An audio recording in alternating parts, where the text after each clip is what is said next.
আমি রিয়া চলে এসেছি আমার কুট্টুসকে সাথে নিয়ে কিছু গল্প কিছু কথায় আবারও বকবক করতে। অনেক দিন পর ফিরে এলাম, শরীরটা একটু খারাপ ছিল, সেই জন্য ভিডিও করা হয়নি। আজ হচ্ছে মঙ্গলবার, ঘড়ির কাঁটা এখনই 2টো মতন বাজে। এখন থেকে আমি আমার ভিডিও শুরু করলাম, দেখতে থাকুন আগে আগে কি হয়। আর কালকে তো দেবীপক্ষের সূচনা, মা আসছে। আজ পিতৃপক্ষের অবসান হয়ে কালকে দেবীপক্ষ পড়বে, তাই না? তো সবাই সাথে থাকবেন। এই যে আমার কুট্টুস খাওয়া কমপ্লিট হয়ে গেছে। হ্যাঁ, সবাইকে জিজ্ঞেস করো কেমন আছো, জিজ্ঞেস করো ভালো আছো তো।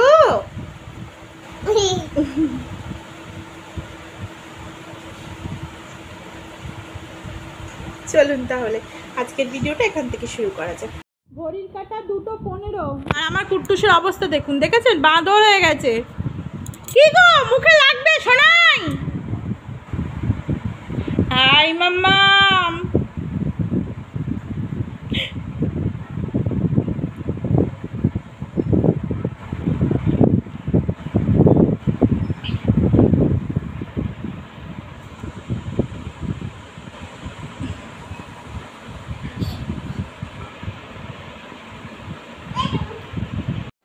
চলে এসেছি আবার সন্ধ্যাবেলায়, যাচ্ছি হচ্ছে মন্দিরে।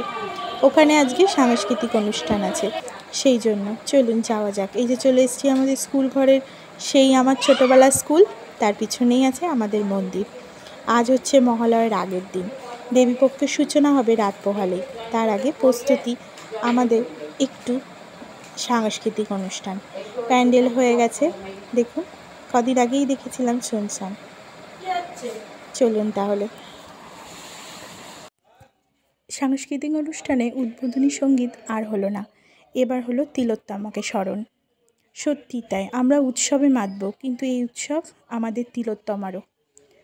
অরিজিৎ সিংয়ের সেই গান আর কবে দিতে পারলাম না কপিরাইটের ভয়, কিন্তু শুনুন, এই গানটা যখন হচ্ছিল না, গায়ে রীতিমতন কাঁটা দিচ্ছিল।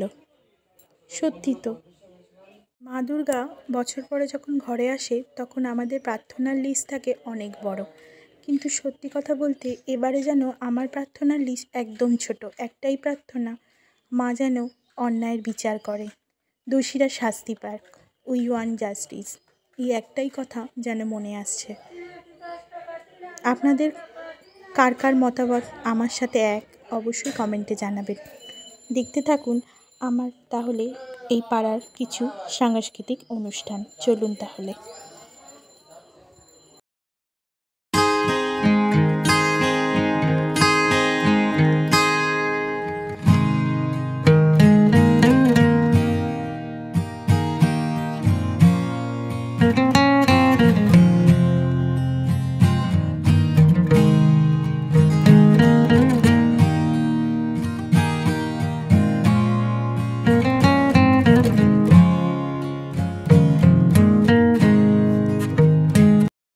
আরেকজনের কাণ্ড দেখুন, চারিদিকে বেলুন সাজানো, তার পাত্তা নেই। সে দেখুন ওই কোনায় দাদুনের কোলে বসে বসে হাততালি দিচ্ছে, নাচ করছে, দাদুন হাওয়া করছে, কতই না আনন্দের জিনিস।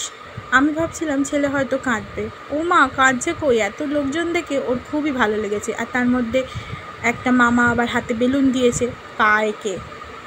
আর দেখুন ও যেন সবার মধ্যমণি, মাসিমণিরা সবাই ক্যামেরা ধরে দাঁড়িয়ে আছে কুট্টুসের দিকে, আবার হাততালি দিচ্ছে।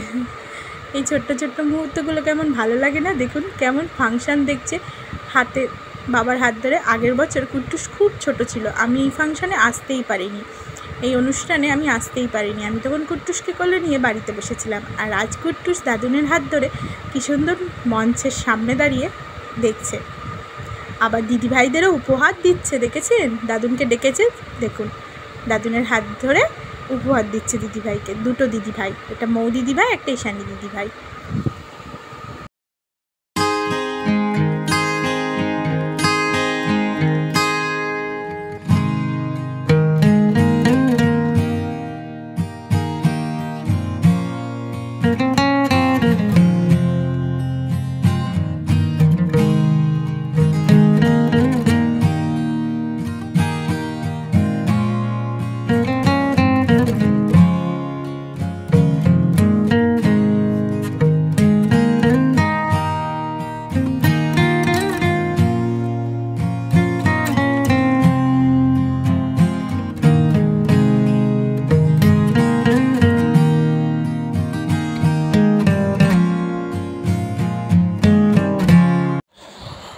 ফাংশান চলতে থাকুক, ঘড়ির কাঁটা তো আর মানবে না। ঘড়ির কাঁটা 9:30 ঘরে অলরেডি চলে গেছে। কুট্টুসকে খাওয়াতে হবে, তাই নিয়ে বাড়ি যাই।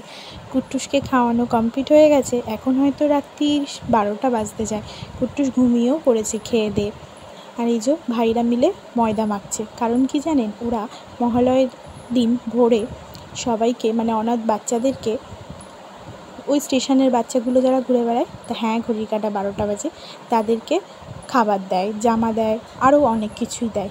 ভাইদের উদ্যোগের নাম হচ্ছে অন্যরকম পুজো। সেই জন্য এদের এই ছোট্ট এই প্রয়াসটাকে আমার খুব ভালো লাগে। হয়তো এটা 6 বছর মনে হচ্ছে।